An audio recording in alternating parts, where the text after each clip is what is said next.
गुरुजी, मैं आपसे पहले यह आशीर्वाद चाहता हूँ कि मैं जन्म अब पूरे जीवन में जितने भी सांस लूँ आपके चरणों के दास बनना रहना चाहता हूँ। ऐसा आशीर्वाद दीजिए कि मैं पढ़ लिख के अफसर बनूं। खुश रहो, भगवान सुखी रखें आपको। हाँ, प्रश्न है। स्वागत है आप सभी भक्तों का आज की मंगलमयी प्रश्नोत्तरी में।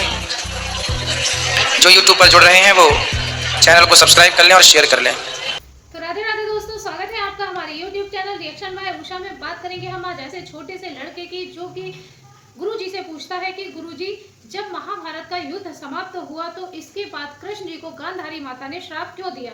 तो आइए दोस्तों कि इस विषय में गुरुजी ने हमारे उस बालक को क्या समझाया। बने रहिए हमारे साथ वीडियो के अंत तक।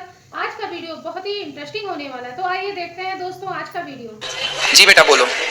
नमस्कार गुरुजी, मैं आपसे पहले यह आशीर्वाद चाहता हूँ कि मैं जन्म अब पूरे जीवन में जितने भी सांस लूँ आपके चरणों के दास बनना रहना चाहता हूँ। ऐसा आशीर्वाद दीजिए कि मैं पढ़ लिख के अफसर बनूं। खुश रहो, भगवान सुखी रखें आपको। हाँ, प्रश्न है। बोलो बेटा। आप श्री कृष्ण के भक्त हो तो उसके रिलेटेड मैं आपसे यह प्रश्न पूछना चाहता हूँ कि जब पांडवों और कौरवों का युद्ध समाप्त हुआ, जब गांधारी माता ने जब कृष्ण भगवान को श्राप क्यों दिया। क्योंकि गांधारी माँ का आरोप था भगवान पर कि आप चाहते तो महाभारत का युद्ध रुक सकता था, जबकि भगवान शांति दूत बनकर गए थे समझाने। हाँ। अब भगवान तो समझाना चाहते थे पांडवों को, कौरवों को, पर वो समझे नहीं। होता क्या है ना कि व्यक्ति अपनी गलती स्वीकार नहीं करता। हाँ। ऐसे गांधारी माँ ने भी अपनी गलती स्वीकार नहीं की अपने बच्चों की कि मेरे बच्चे गलत हैं। हाँ। ऊपर भगवान को श्राप दे दिया कि आप चाहते तो महाभारत ना होता, मेरे बच्चों का सर्वनाश ना होता। जाओ, जैसे मेरे बच्चों का सर्वनाश मेरे सामने हो गया, ऐसे तुम्हारा वंश परिवार तुम्हारा आपस में लड़के तुम्हारे सामने मर जाएगा। अब जबकि गलती से भगवान की क्या थी, भगवान तो शांति दूत बन के गए थे। हाँ। अब इससे समझ में बात ये आई कि व्यक्ति अपनी कमियां नहीं देखता, अपने को ठीक नहीं करता, वो सामने वाले को आरोप लगाता है आपके कारण। वो खुद नहीं देखता कि गांधारी ने पट्टी हटाई दुर्योधन के लिए कि कल कपड़े उतार के आ जाना, मैं तुझे देखूंगी तू वज्र का हो जाएगा। लेकिन उन्होंने द्रौपदी की लाज जब लुट रही थी तब पट्टी नहीं हटाई, 2 थप्पड़ तब नहीं जमाया। यदि गांधारी माँ ने दुर्योधन को 2 थप्पड़ तब मारा होता, आंखों की पट्टी तब उतारी होती द्रौपदी के लिए, उतारी किसके लिए, उस दुर्योधन के लिए।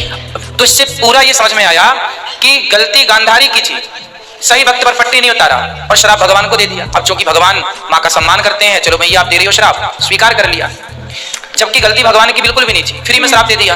और भगवान तो भगवान है, श्राप को भी ले ठीक है, आपका प्रश्न बिल्कुल सही है, आपका उत्तर बिल्कुल सही है। मेरा दूसरा प्रश्न यह है कि श्री कृष्ण ने केवल गुरु माता के पुत्र को ही क्यों जीवित किया, जबकि उत्तरा माता ने यह कहा था कि वो अनिरुद्ध थे, वो मर गए थे, क्योंकि जबकि उन्हें छल से मारा गया था। 7 कौरवों ने मिलकर उन्हें मारा था, अभिमन्यु को। हाँ, अभिमन्यु को, सॉरी माफ करिएगा, भूल गया था। जबकि क्योंकि वो दुर्योधन अपने पुत्र लक्ष्मण का प्रतिशोध के लिए उसने अभिमन्यु की छल से हत्या की थी। तो उत्तरा के कहने पर अभिमन्यु को जीवित कराने के लिए श्री कृष्ण ने क्यों बात नहीं मानी, जबकि गुरु माता के पुत्र को ही क्यों जीवित किया। क्योंकि गुरु का मैटर अलग है, परिवार का मैटर अलग है। भगवान ने गुरु पुत्र को केवल इसलिए जीवित किया ताकि वो दुनिया को ये बता सकें कि मुझे सामान्य ग्वाला, सामान्य मनुष्य समझने की आप गलती ना करना। गुरु जी का पुत्र सांदीपनि जी का पुत्र कई वर्ष पहले मर चुका था। मरे हुए पुत्र को भगवान कृष्ण ने जब पढ़ाई पूरी की 64 दिन की और जब पढ़ करके भगवान जाने लगे तो गुरु जी से कहा कि दक्षिणा क्या चाहिए। गुरु जी ने कहा कि अपनी गुरु माँ से पूछ लो। तो माँ से पूछा तो माँ ने कहा कि आप यहीं रुक जाओ, हम आपको अपना पुत्र मानकर आपका दर्शन करती हैं। तो माँ मुझे तो जाना पड़ेगा।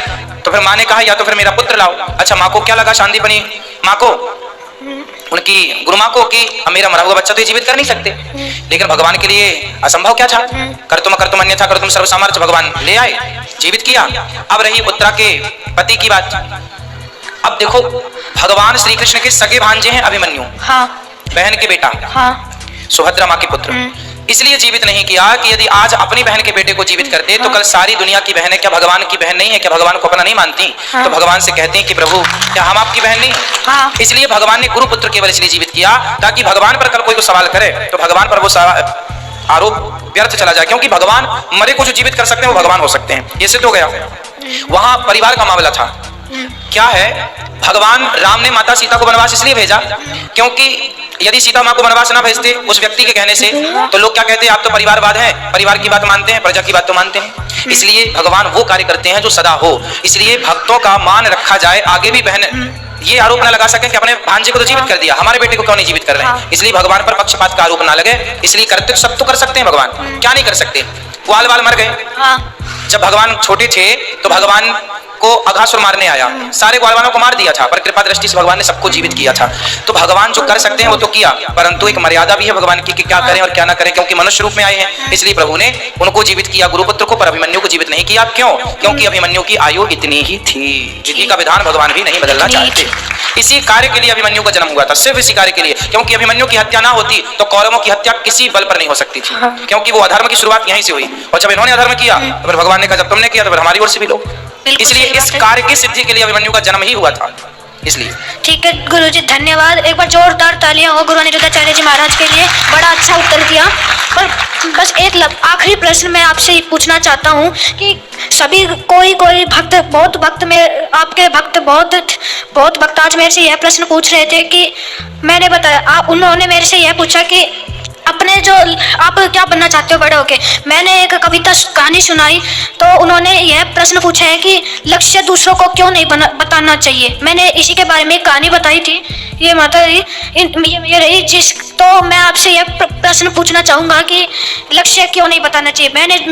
मेरे अनुसार मैंने कोशिश की तो मैंने मेरे तरह तो उत्तर दिया, लेकिन अब उन्होंने यह प्रश्न पूछा कि लक्ष्य क्यों नहीं बताना चाहिए, उसका उत्तर मेरे पास नहीं था। तो कृपया ऐसी कृपा करें कि आप मेरे को इसका उत्तर मिल जाए, कृपया करके मेरे को इसका उत्तर बताइए। जो हमें प्राप्त करना है, हम पहले वो ना बताएं कि हमें ये प्राप्त करना है। क्योंकि मैं भी यही कह रहा था। क्योंकि जब हम प्राप्त कर लें, कहते हैं काम करो इतनी शांति से कि आपकी कामयाबी शोर मचा दे। काम करो इतनी शांति से कि आपकी कामयाबी शोर मचा दे। तो इतनी शांति से काम करो कि आप क्या करते हैं, जैसे मोदी जी कोई निर्णय लेते हैं तो किसी को कानों कान खबर तक नहीं होती कि भाई क्या होने वाला था। तो कुछ चीजें ऐसी करनी चाहिए, ये प्लानिंग है। ये अच्छे लोगों की पहचान है कि वो अपनी बातें ओपन नहीं करते, पहले करते हैं फिर बता दे। क्या है, पहले करो फिर बताओ, पहले बताओ और ना कर पाए ना हो पाए तो हमारी बात छोटी हो जाएगी।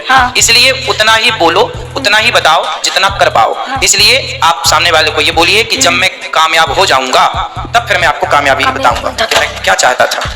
ठीक है, बस मैं आपको एक वो कहानी बताना चाहता हूँ, कृपया आप सुनोगे।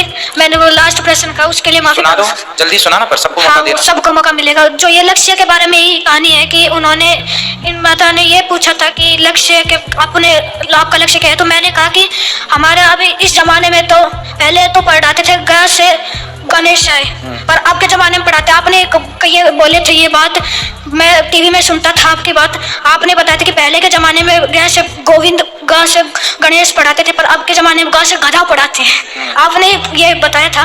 तो अब मैं ये कहानी बताता हूँ कि हमारे जब पाठ 7 उसमें था बालक का स्वप्न। बालक ने स्वप्न देखा, उसने सोचा, उसको यह दिखाई दिया कि वह राजा बना हुआ है। उसकी पत्नी उसके पास बैठी है और कई नौकर चाकर है, मंत्री उसके पास बैठे हैं। तो वह चिल्ला उठा यह स्वप्न देख के और बोला, अहो मेरा भाग्य। तो वो एक सेठ के यहाँ रहता था। उस सेठ ने बोला कि बालक क्या हुआ, क्यों इतना चिल्ला रहे। उसने कहा कि कुछ नहीं। फिर उस सेठ ने कहा कि या तो तू वह उस स्वप्न की बात बता दे वरना मेरे यहाँ से हट जा। बालक ने उस बात का विरोध किया, वह हट गया उसके यहाँ से, परंतु उसने अपनी अध्ययन चालू रखा उसने अपना। फिर वो किसी धोबी के पास यहाँ रहने लगा, उसने अपना अध्ययन चालू रखा था। तो अकस्मात एक दिन वही सेठ उस धोबी के पास आया था।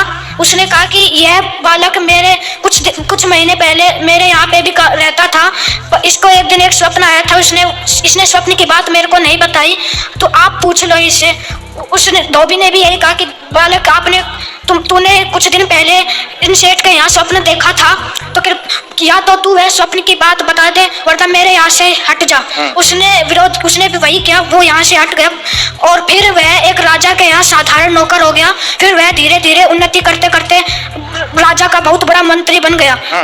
अकस्मात वही धोबी कपड़े लेकर राजा के वहाँ आया और उसने कहा कि महाराज यह बालक मेरे यहाँ पे एक सेठ के यहाँ पे स्वप्न देखा था, उसने स्वप्न की बात नहीं बताई, आप इनसे पूछ लीजिए। फिर राजा जी ने कहा कि मंत्री जी या तो आपने कुछ दिन पहले एक सेठ के यहाँ स्वप्न देखा था, या तो वह स्वप्न आप बता दीजिए, स्वप्न की बात बता दीजिए वरना दंड के लिए तैयार हो जाइए। उसने वह बात नहीं बताई, परंतु दंड के लिए उसे कारागार में डाल दिया गया। फिर अचानक एक पड़ोसी राजा आया, उसने चढ़ाई की और कहा, परंतु उसने यह कहा कि जिसने भी मेरे प्रश्नों का हल कर दिया, मैं यहाँ से चला जाऊंगा, अपनी चढ़ाई वापस ले लूंगा। तो सब इस बात को सुनकर हैरान हो गए, पर कोई भी जवाब न दे सका। तो वह जो एक नौकर था, वो खाना देता था, कारागार में मंत्री जीवन थे। तो उसने सारी बात बताई उनको, और उसने कहा कि उसने पहला प्रश्न यह पूछा था उस राजा ने कि उसने 2 घोड़ियां भेजी थी और पूछा यह था कि इनमें से माँ और तथा बेटी कौन सी है। तो उस मंत्री ने यह कहा कि बड़ी सिंपल बात है, उन दोनों को नदी के किनारे ले जाओ, जो आगे रहेगी वह तो माँ है और जो पीछे रहेगी वह बेटी। क्योंकि हर माँ अपने बच्चे की सुरक्षा के लिए आगे रहती है और बच्ची को पीछे रखती है। तो ऐसे इस प्रकार उसने सारे प्रश्नों का हल कर दिया। और फिर कहा कि उस पड़ोसी राजा ने यह कहा कि जिस व्यक्ति ने मेरे सारे प्रश्नों के हल किए हैं, मैं उससे अपनी कन्या का विवाह कराना चाहता हूँ। फिर उसका विवाह हो गया, और वही जो उसने स्वप्न में देखा था वह राजा बन गया, और जो राजा जी थे वह मंत्री बन गए, और नौकर चाकर भी उनके पास रहते थे।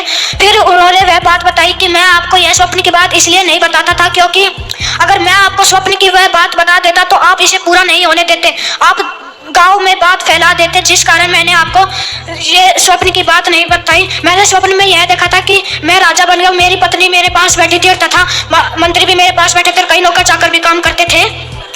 बस मेरी यह कहानी है। बहुत बहुत धन्यवाद गुरु अनिरुद्धाचार्य जी महाराज। इस कहानी का अर्थ ये निकला कि अपनी बातें गुप्त रखना चाहिए।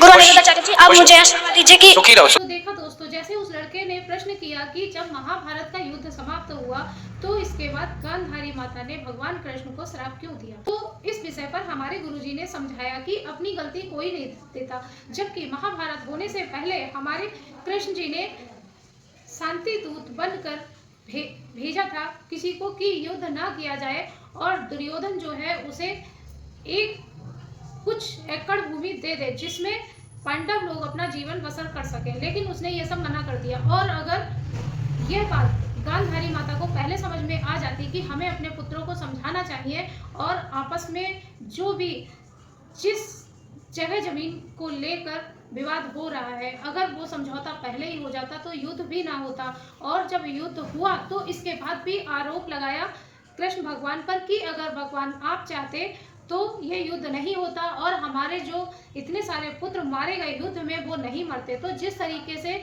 हमारे पुत्रों का, हमारे वंश का नाश हुआ है, इसी तरीके से तुम्हारे भी यादव कुल का वंश का नाश हो जाए, और यही श्राप गांधारी माता ने दिया। तो दोस्तों, कहने का मतलब ये है कि इंसान अपनी गलती को नहीं देखता और दूसरों की गलती ना होने पर भी उस पर आरोप लगाता है। तो दोस्तों, आज की वीडियो से आपको जो भी ज्ञान प्राप्त हुआ हो हमें कमेंट बॉक्स में कमेंट करके जरूर बताएं। और हाँ, अभी तक अगर आपने हमारे चैनल को सब्सक्राइब नहीं किया है तो हमारे चैनल को सब्सक्राइब कर लें, वीडियो को लाइक कर दें, और हाँ, कमेंट में राधे राधे लिखना ना भूलें, बेल वाला बटन दबाना भी ना भूलें। मिलेंगे किसी ऐसी ही इंटरेस्टिंग वीडियो के साथ, तब तक के लिए राधे राधे।